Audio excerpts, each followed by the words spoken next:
Inflasi Malaysia pada Mac 2022 kekal 2.2% dengan inflasi makanan meningkat 4.0%. Menurut laporan Jabatan Perangkaan Malaysia, kadar itu merupakan peningkatan berbanding tempoh sama tahun lalu daripada 122.9 kepada 125.6 melepasi purata inflasi Januari 2011 hingga Mac 2022 pada kadar 1.9%.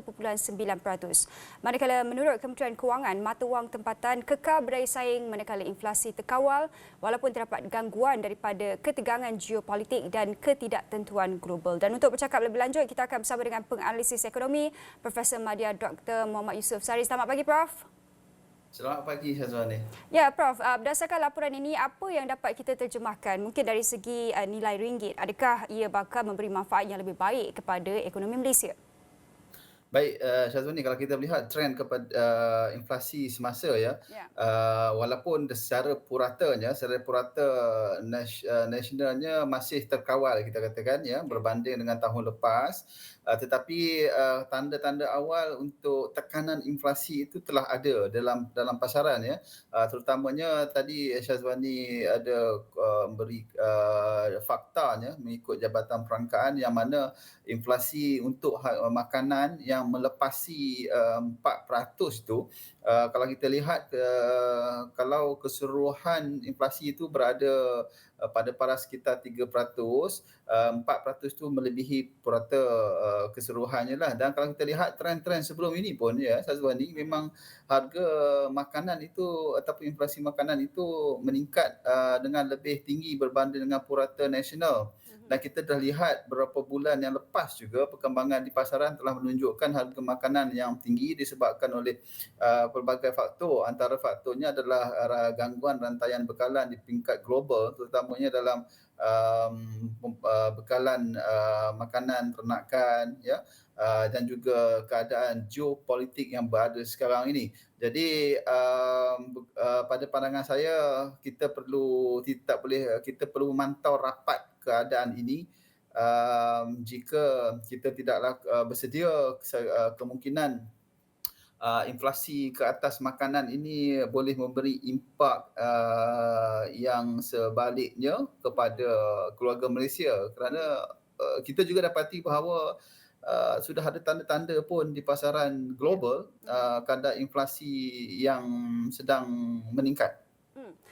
Prof, dengan inflasi makanan yang meningkat ini dan juga faktor-faktor seperti yang Prof jelaskan ini, adakah kita bakal menjangkakan harga makanan di Malaysia juga bakal meningkat dengan lebih drastik, dan juga bagaimana sebenarnya sekiranya ia meningkat dengan drastik, bagaimana nak mengimbangi antara pembeli dan juga penjual, peniaga itu sendiri?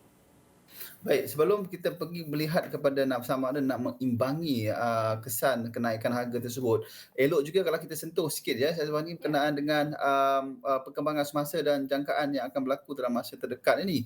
Kalau kita lihat perkembangan pandangan saya semalam ya, Presiden Jokowi Widodo telah mengeluarkan arahan untuk sekatan ke atas ekspor harga minyak kelapa sawit, disebabkan oleh telah berlaku kenaikan inflasi ke atas harga makanan di peringkat global.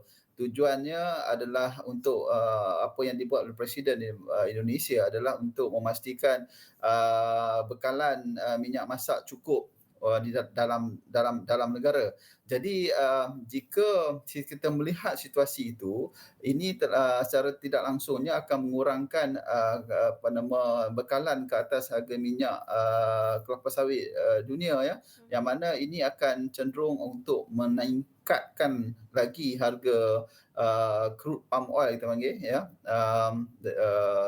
Jadi saya nampak kalau keadaan ini berlaku dan ia memberi kesan kepada Malaysia juga, yang mana peningkatan harga ini mungkin dari sudut pengeluar, terutamanya pengeluar di Malaysia, satu perkara yang baik, kerana peningkatan harga itu akan memberi ruang untuk meningkatkan keuntungan dan juga dalam masa sama untuk meningkatkan pendapatan peneroka dan juga mereka small farmers yang mengusahakan ladang kelapa sawit di Malaysia.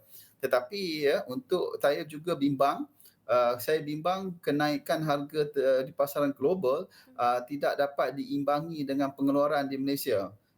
isu seperti yang kita tahu ya Syazwani, isu kekurangan buruh Ya. di ladang-ladang kelapa sawit ini akan membantutkan pengeluaran dalaman dan seterusnya saya bimbang ini akan memberi kesan herotan yang lain pula.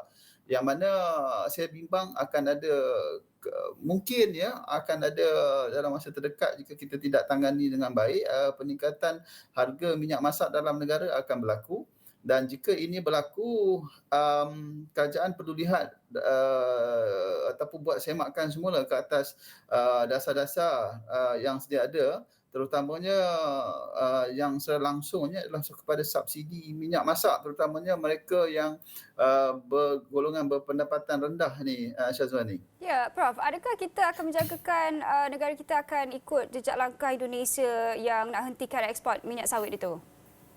Saya tidak pasti adakah Malaysia akan mengikuti jejak langkah tersebut di peringkat kerajaan tetapi kalau kita lihat langkah ataupun gelagat bapa presiden di Indonesia itu akan memberi tekanan kepada akan meningkatkan harga minyak crude palm oil di peringkat pasaran dunia itu satu perkara yang baik kepada pengeluar Malaysia kerana harga lebih meningkat tinggi dan baik juga untuk peneroka mereka yang mengusahakan small farmers semua ni apa nama ladang kecil kelapa sawit bagus tetapi itu tadilah kalau kebaikan itu peningkatan harga itu saya bimbang tidak dapat dimanfaat sepenuhnya oleh pengeluar di Malaysia kalau isu berkaitan dengan kekurangan buruh itu terus menjadi menghantui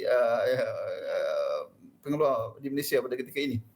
Prof, secara ringkasnya juga, bagaimana pula dengan dasar kawalan harga yang dikenakan oleh kerajaan seperti yang dinyatakan MOF dalam satu kenyataan semalam bahawa ia akan melindungi rakyat daripada sebarang implikasi tekanan inflasi itu sendiri, Prof? Ini sangat penting Syazwani dan kita telah jangkakan saya rasa beberapa bulan yang lepas pun ketika bersiaran di awal ni kita telah menjangkakan perkara ini akan berlaku. Di awal tahun dulu kita katakan bahawa tahun ini adalah tahun pemulihan. Pemulihan ekonomi ya. Saya cuba kaitkan sikit dengan apa yang kita harapkan di tahun lepas dan di hujung tahun di awal tahun ini dan juga tahun lepas, awal hujung tahun lepas.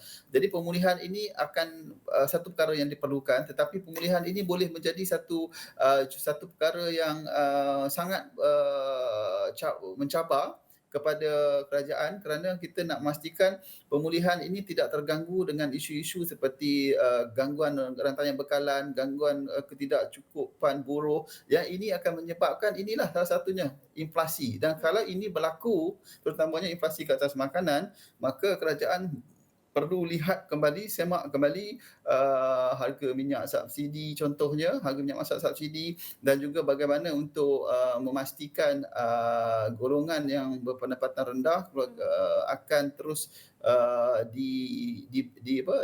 dijaga kebajikan mereka. Dan itu yang paling penting lah pada tiket ni. Ya, baik. Okey, terima kasih Profesor Madya Dr. Muhammad Yusof Sari yang merupakan penganalisis ekonomi sedikit sebanyak mengulas mengenai keadaan inflasi global dan juga inflasi di Malaysia.